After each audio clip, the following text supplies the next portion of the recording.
On a tous un ordinateur, un smartphone, une tablette, mais est-ce qu'on s'est déjà demandé ce qui se cache vraiment derrière l'écran?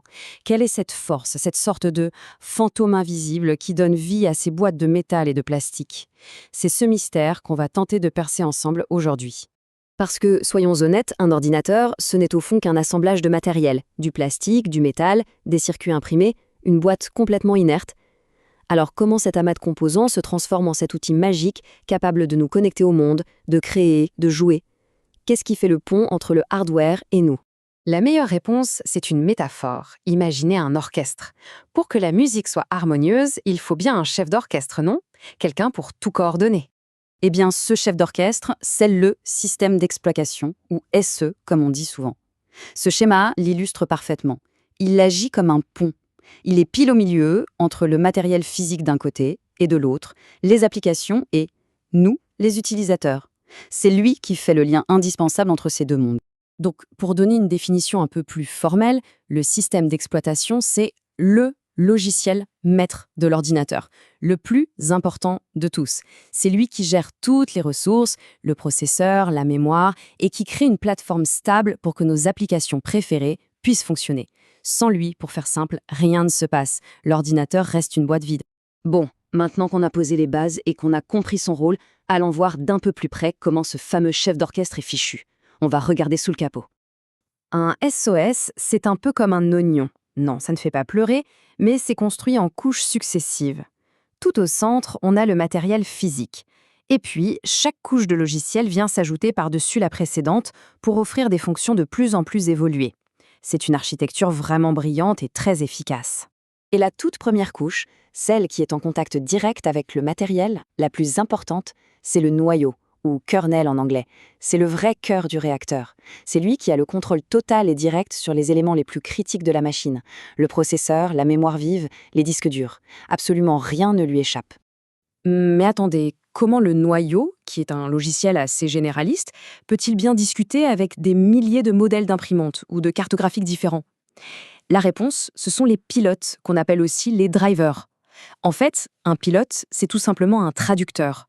Un petit programme qui apprend au noyau comment dialoguer avec un matériel bien spécifique. Sans le bon pilote, le matériel est là, mais il est totalement inutilisable. On a vu sa structure, mais concrètement, au quotidien, ça fait quoi un système d'exploitation? Quelles sont ses grandes missions? En réalité, un SE, c'est un vrai couteau suisse. Il jongle avec plein de casquettes. D'abord, il gère tout ce qui entre et sort, comme les frappes au clavier ou les clics de souris. Ensuite, il joue le rôle de bibliothécaire en organisant méticuleusement tous nos fichiers. Il lance aussi nos applications et s'assure qu'elles ne se marchent pas sur les pieds. C'est aussi lui qui nous donne l'interface pour interagir avec la machine. Et, point absolument crucial, il agit comme un gardien, un vigile qui assure la sécurité de tout le système.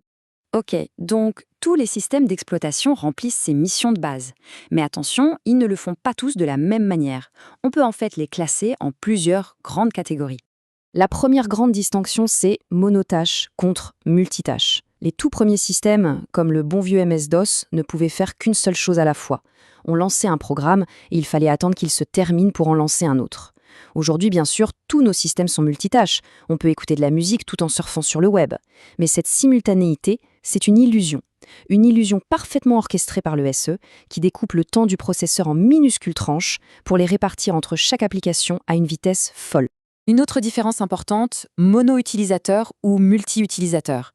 Des systèmes comme Windows 98 étaient conçus pour une seule personne.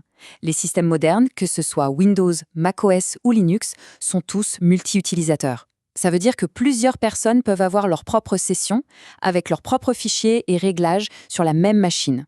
Et c'est le CE qui s'assure que tout reste bien séparé et sécurisé. Et toute cette diversité, on la voit évidemment dans les interfaces. Prenons la grande famille Windows, par exemple. D'un côté, le bureau très classique de Windows XP, que beaucoup ont connu, et de l'autre, une approche complètement différente, plus moderne, avec les tuiles de Windows 8.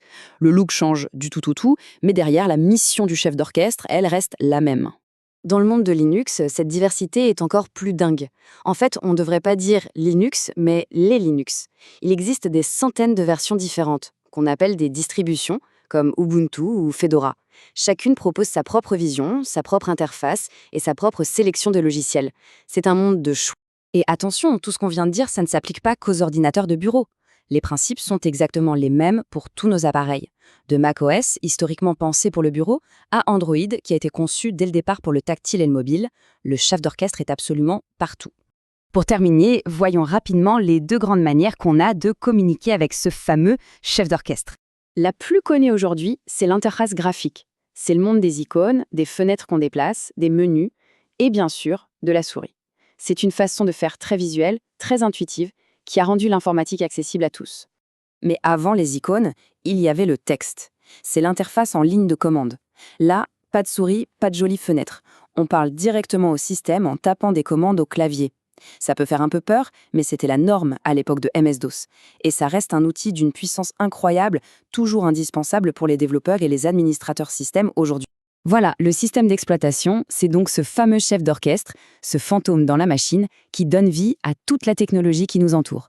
Mais alors que cette technologie devient de plus en plus invisible, intégrée partout dans nos voitures, nos maisons, nos vies, une question se pose: à quoi ressemblera la prochaine génération de chefs d'orchestre, le prochain grand fantôme ?